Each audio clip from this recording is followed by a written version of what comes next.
एना हो को महिमा एक परंपरा है का चलो कोनो बात नहीं तो गाड़ी गोर रही है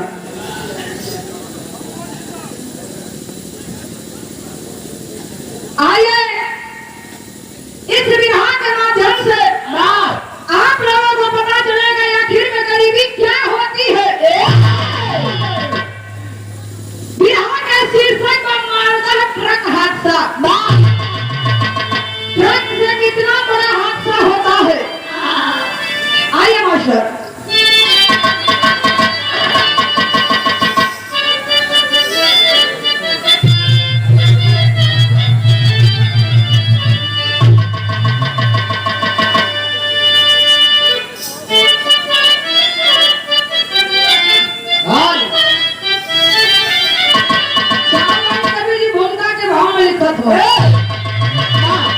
बड़ी बेवफा है गरीबी जहां में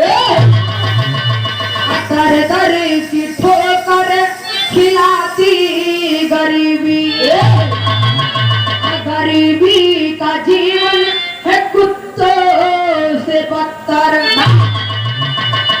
असहाय भिखारी बनाती गरीबी वो दिन है गुजरता जिसका फुटपाथ पर वो बन के बेरहम है दिखाती गरीबी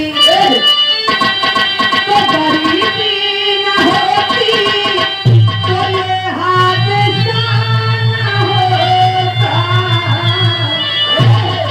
गरीबी न होती तो ये हादसा तो जो खन कलम से है दिखाती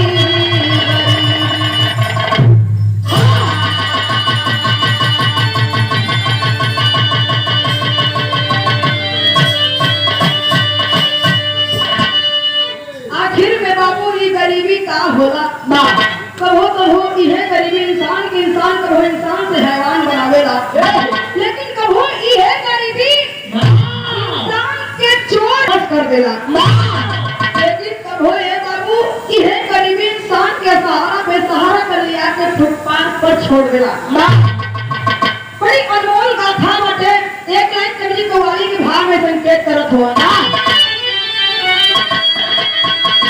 कोनो प्यार में धोखा खाई रास्ती कहे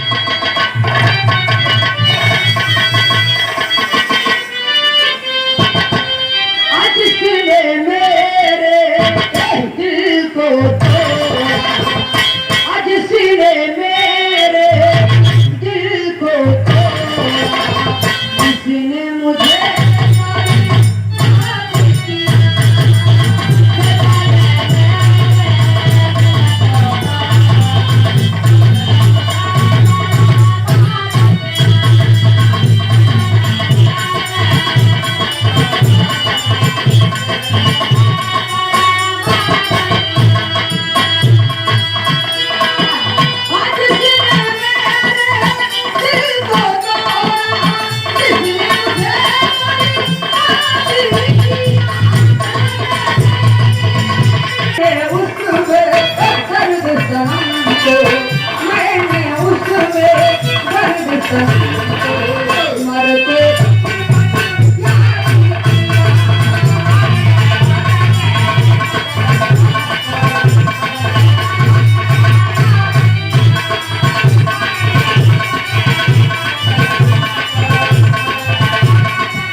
सारा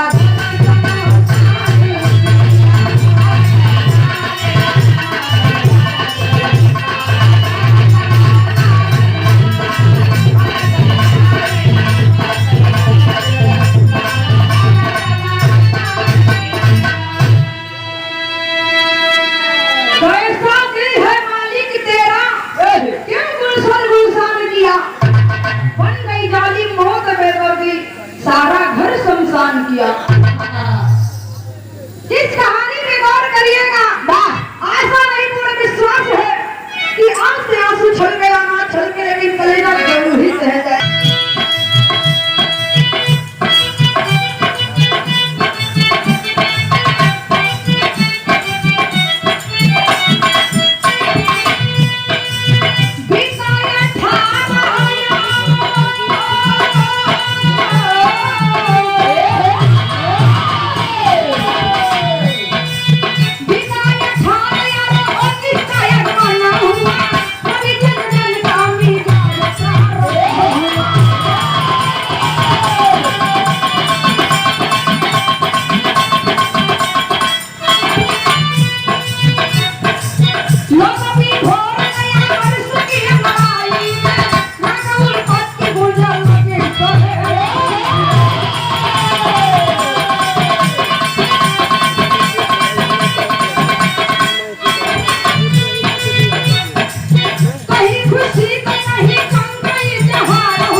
ए बाबू कहानियां के समझ लिया आप लोग।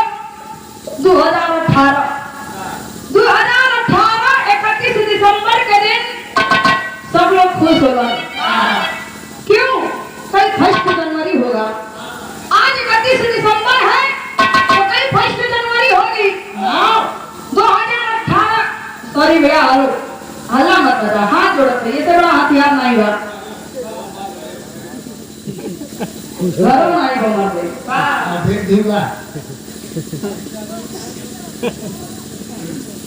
वही हाल में कर बियाह हुआ ना तो कहती ना कि जोन हथियार घरे बा हमार तो बियाह हम नहीं भवा बा तो जोन है कोन हम ही है।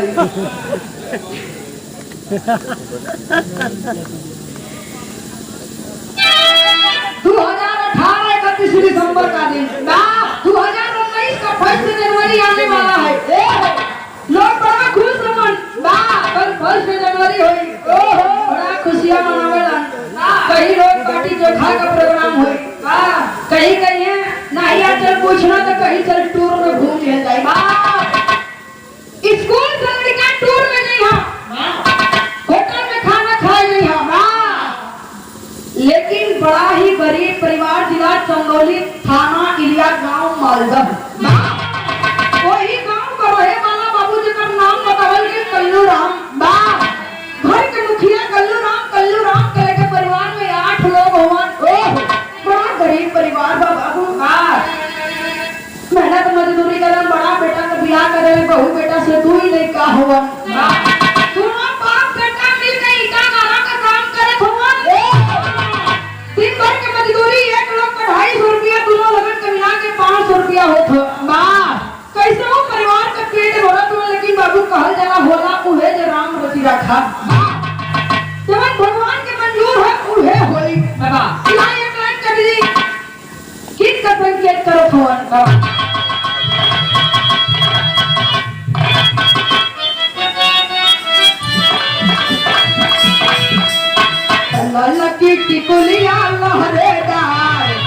कुली सकल बानी। लेकिन घर के मुखिया कल्लू राम का करत हुआ तो कल्लू बाबू सारा परिवार अपन सिखल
परिवार में का है। अब यही सब्जी खरीदे नहीं बा तो बढ़िया अगर कायदे से सब्जी 5 किलो आलू हरी सब्जी खरीदबा तो वो पूरा 500 रुपया में पूरा होई। कैसा हो कल्लू राम गरीब हुआ लेकिन अपन लइकन के बड़ा सोनामती पालत हुआ बा। कहियो बाबू रोटी मिल जात हो तो चावल ना मिलत हो बा। कैसे हो करके लइकन के पेट भरत हुआ। लेकिन 31 दिसंबर के दिन बड़ा खुश भइलन। खुश भइलन कि कल 1 जनवरी हुई ना। नहीं कुछ तो लइकन कन्या के पड़ा तो नहीं दे सकेगा लेकिन कुछ ऐसा व्यवस्था करे कि जोने से कल के दिन बढ़िया भोजन हमारे लइकन के मिल जाए बा। आज कल्लू राम सोचत हुवन इधर कल्लू राम का धर्म पत्नी के लिए चना का साग खोट के ले लेन बाबा। चना का साग और चावल बनल पैसा बचावे चालू कइलन बा। साग और चावल बनल सब परिवार खाए बैठल वही में बिटिया गुड़िया के लिए बाबू बा। ए पापा ए कल सब लड़का मेरे स्कूल से टूर में जात हुआ हम हो जाए चाहत है तो चली ठीक बा बेटी जाए चाहत हो तो चल जा कल। लेकिन पापा सब लोग गए हम सब हो जाए लेकिन कुछ पैसा वैसा तो चाहिए ना ना तो सब लोग कुछ न कुछ कीन के खाए तो काम सब कम होता के हाय हाय बाहर गरीबी गरीबी भी इंसान को कैसन कैसन परीक्षा लेना। यही बिटिया गुड़िया करी बाहू के करे में जैसे पहाड़ नियर चुहल लेकिन फिर भी मनवा के समझाओ दो मेरे बिटिया कितना पैसा चाहिए। चले पापा ज्यादा नहीं कर 500 रुपया दिन भर की मजबूरी 500 रुपया मिले है तब ले बिटिया गुड़िया मांग रही 500 रुपया। लेकिन बिटिया के समझो कर ठीक है बेटी चला खा पी के सुतो चल कहीं ना कहीं से व्यवस्था करके हम तो 500 रुपया दे ही जरूर है। पूरा परिवार खाए पी के सुते चलल कितिया बदल मास्टर।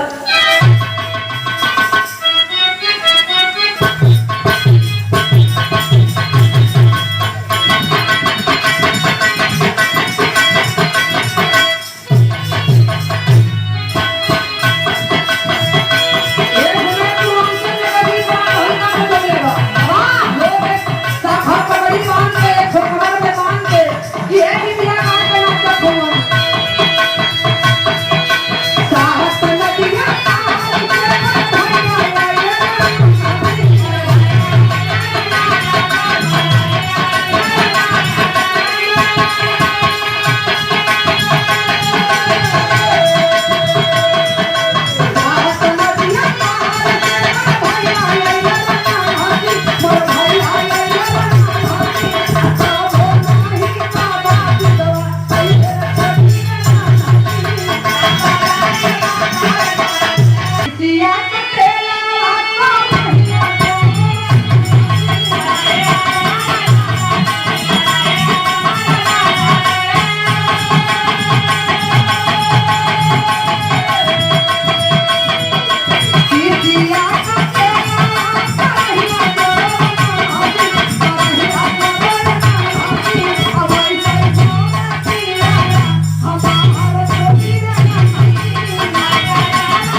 से कि खोवा छौकैनी प्यार के पचखोरा से रे भौजी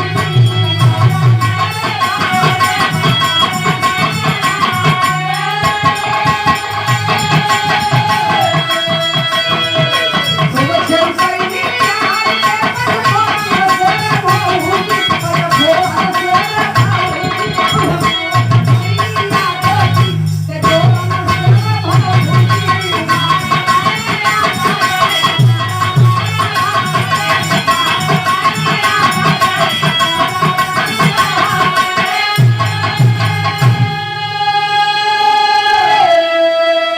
मनोरंजन के लिए तनी भाव पे ध्यान दे आखिर में कल्लू राम करत का होवन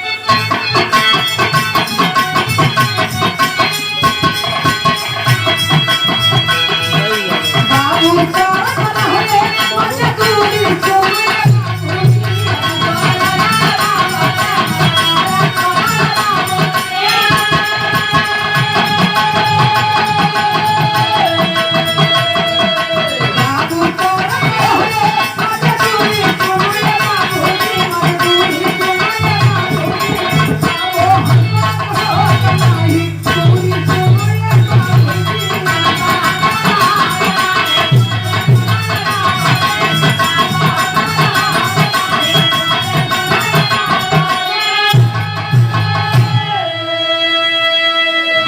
गरीबी कितना मेहनत करत हुए बाप बेटा मिलके तबो हसरत पूरी नहीं होता तबो टेंशन बनल बा सोचते होवन कल्लू राम कि आखिर में अब और का करी एक उपाय कल्लू राम और सोचलन पूरा परिवार खा पी के सुख के सोलन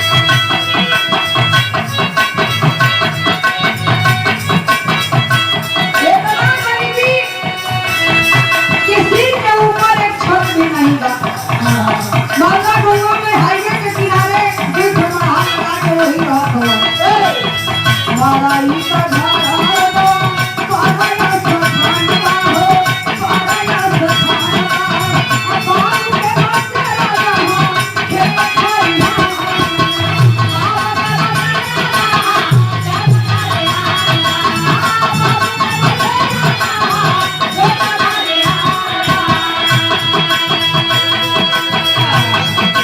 लेके मुआ दिया कटरिया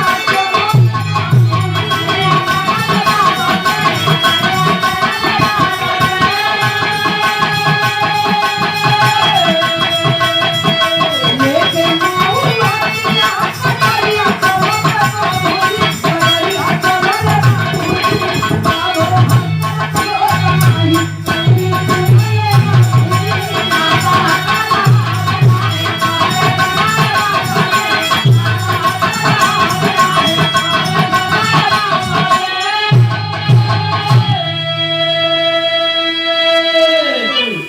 कितना मेहनत करत होवन तब भी पूरा नहीं होता एक उपाय कल्लू राम और कैलन दिन में ईटा गाला का काम करत हो रतिया में जाए के दूसरे के खरिहानी ताकत हो जाए के दूसरे के खरिहानी ताकत हो सिगरवा से कुछ न कुछ पैसा तो मिली जरूर बा और वे कुल व्यवस्था करके बेटी गुड़िया के 500 रुपया जरूर दे बा हाय हाय रे गरीब बाप का दिल देखा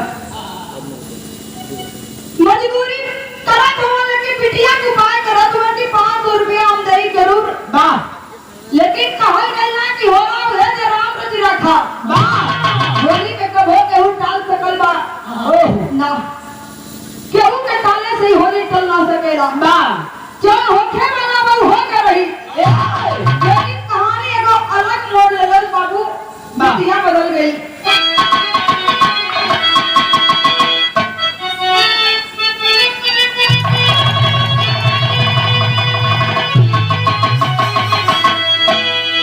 कोनो हो जाई अपना देवर खातिर कहले अपने सैया से कि पटना सहारिया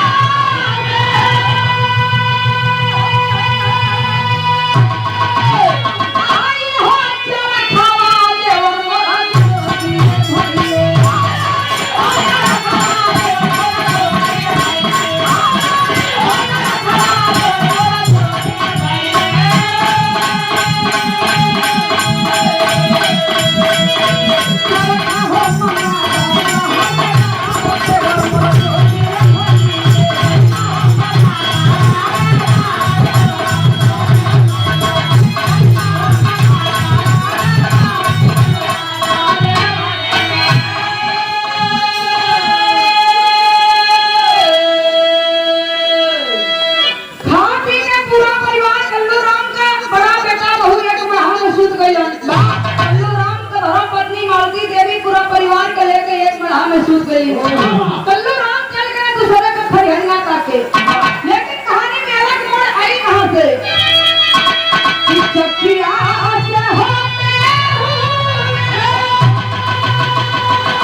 यही 100 नंबर वाली गाड़ी पीछा करती है, ट्रक चालक रफ्तार बढ़ा देता है। समय कितना हुआ है? भोरहरी का 5 बज रहा है।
गड़िया पीछा कैले बा, 100 नंबर वाली गाड़ी भी पीछा कैले बा।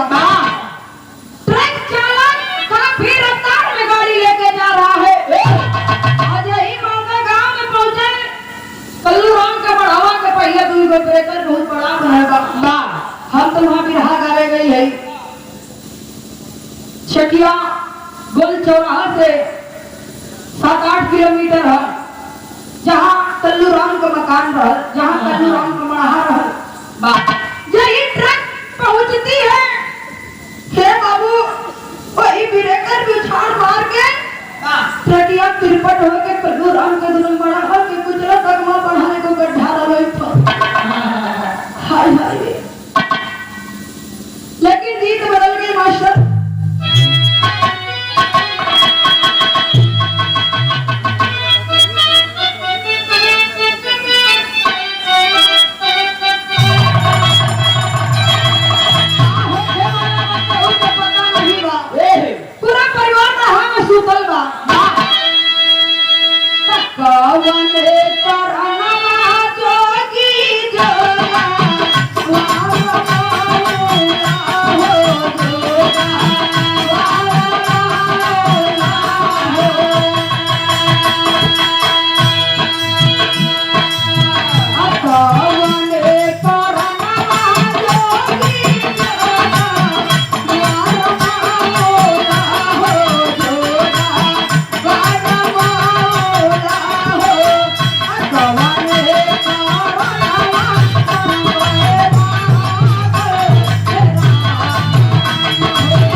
और दादी अपन पूरा बचवन के लेके लड़का लड़की नाती पोता के ले कोई बड़ा में सुतल है बाबू।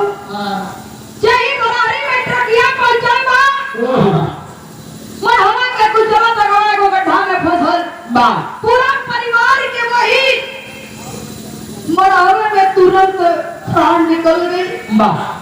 हाय हाय रे बा भगवान तो कब गरीबन के इस दर्दनाक परीक्षा लेला कितना इंसान परेशान हो जाला कि आखिर में कौन तरीके से कैसे परीक्षा दे। पूरा परिवार में मरावा में फंसल प्राण निकल गई। कल रात खरेनिया में सुतल रहन गंगा के लोगन के पता चलल जाए के दौड़ के कल्लू राम के बुलावेलन। कल्लू राम यहाँ के वही रोडिया के किनारे बैठ के मछुआ पकड़ के बैठल हुआ पकड़ के रोवत हुआ। कवि जी के विद्यार्थियों के भाई में लिखे के पड़ल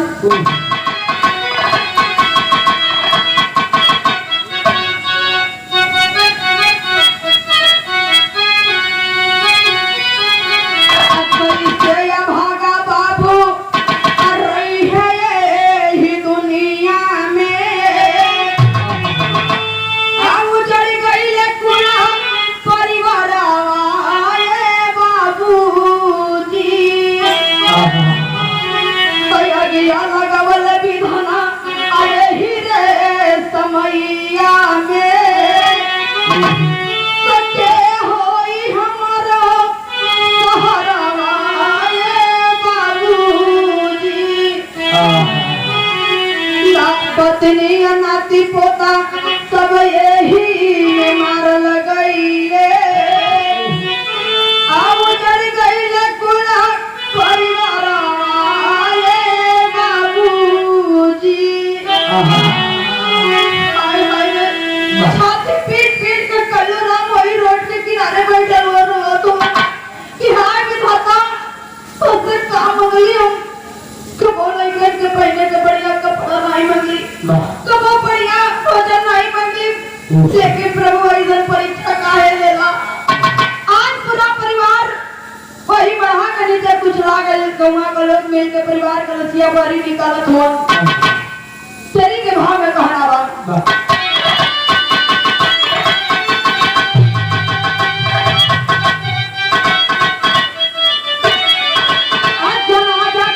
जाई जनाजा के करे कंधा पे जाई विधना बंद विपद से कर दिया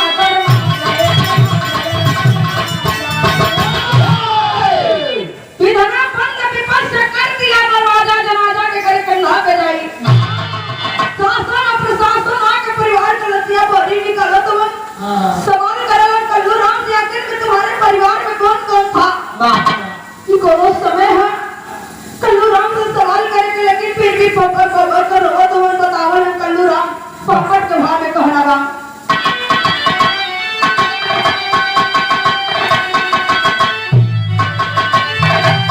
फिर हमारे बाला घटल घटना मा फर्स्ट जनवरी के फिर हमारे बाला घटल घटना मा फर्स्ट जनवरी के बाबू जी है कफना फर्स्ट जनवरी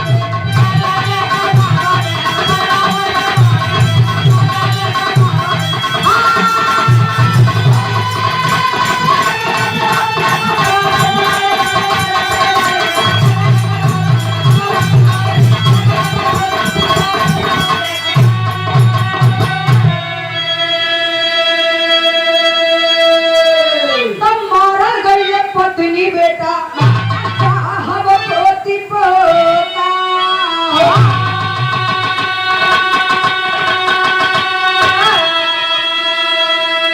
पूरा परिवार की लसिया देखो सारा जहान है रोता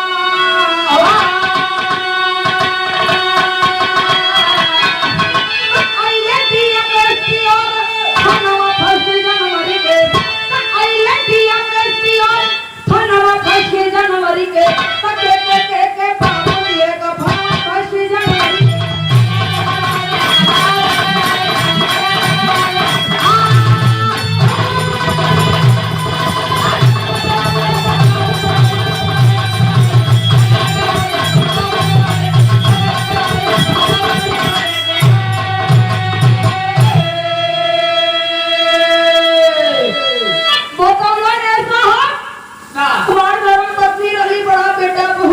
बड़ा बेटा को कोई लेकर हमार बेटा हमार बिटिया पूरा परिवार के लेकर साथ लौट रहे बाबू। पूरा परिवार आ जाई ट्रक के नीचे कुछ ला गई। पूरा परिवार के लाश निकाल के शासन प्रशासन द्वारा पोस्टमार्टम के लिए भेजल गई। अब बैठ के वही रोड के किनारे रोवत हुआ कल्लू राम कभी जी के आल्हा के भाव में लिखे के पड़ा।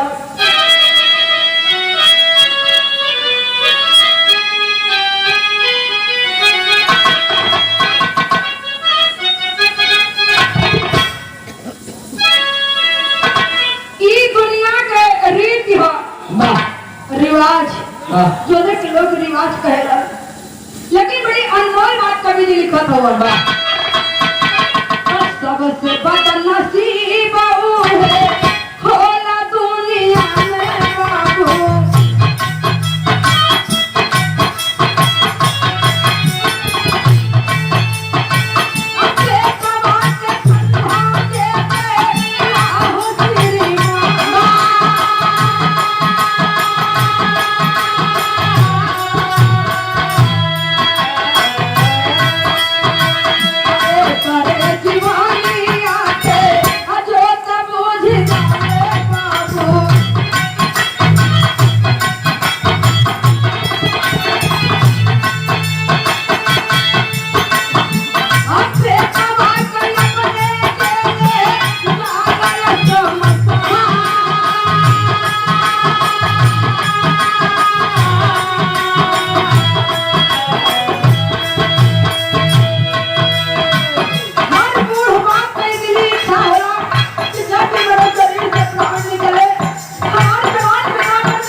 और 5 लाख रुपया मुआवजा दिया जाएगा।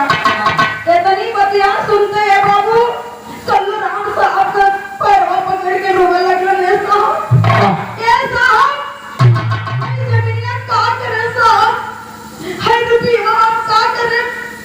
चतरा को जुवन जिंदा लेके वो पेट में भोजन नहीं मिला, पहने के बढ़िया कपड़ा नहीं मिला ले बाबू।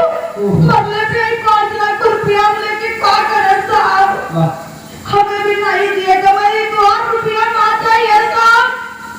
अब सही जी ले साहब, बचपन का नाम लेके सोच सोच के जी ले। हाय हाय रे। लेकिन बताया जाता है कि ना ही कल्लू राम को 5 लाख रुपया मिलता है और ना ही कल्लू राम को बसने के लिए जमीन मिली, नहीं मिली है। केवल ये सरकार वादा करके छोड़ दी। आज कल्लू राम न घर का रहन न घाट कर परिवार बचल और ना ही कल्लू राम का रहे का कोनो ठिकाना मिलल।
वही रोड के किनारे शासन और प्रशासन द्वारा पूरे परिवार को स्मशान घाट तक पहुंचाया जाता है। अब हमारा कल्लू राम पूरे परिवार को मुंह यकीन दे तो भक्त अब किया तो जब आंसू की तो बंद नहीं होता। हे भगवान, यही घड़ी हमारा बगल में आग लग जाए तो हम भी अपने पूरे परिवार के साथ जल के राख हो जाए, हम भी दुनिया के छोड़ के चल जाए। आखिर में ककड़ा खातिर के सहारे जिए। हाय रे गरीबी, ये गरीबी आज कल्लू राम के असहारा बेसहारा कर लिया के फुटपाथ पर अकेला छोड़ देवे। भगवान न करे कि ऐसा गरीबी कब हो केहू के झेले के पड़े। साथ दुश्मन के भी ऐसा गरीबी बाबू नसीब ना होए। जब भी लोग आप लोग जुबान से क्यों खाती को शब्द निकल है तो दुआ के अलावा कभी कुछ निकल है मत। अपन करनी तो लोग अपने से बनावे लगे। कहल जाला जिसन करनी वैसन भरनी, लेकिन अपने से कभी गलत ना करे के चाहिए। अगर हम किसी के साथ गलत नहीं करेंगे तो हमारे साथ भी गलत नहीं होगा। अगर हम दूसरे के साथ दूसरे के लिए इकट्ठा खोलेंगे एक दिन उसी गड्ढे में जाके गिरेंगे। आज कल्लू राम का केहू सहारा नहीं बचल, लिया के ई गरीबी असहारा बेसहारा फुटपाथ पर छोड़ दिले। आखिरी प्रमाण गुरु घराने का परिचय बा कहना बा।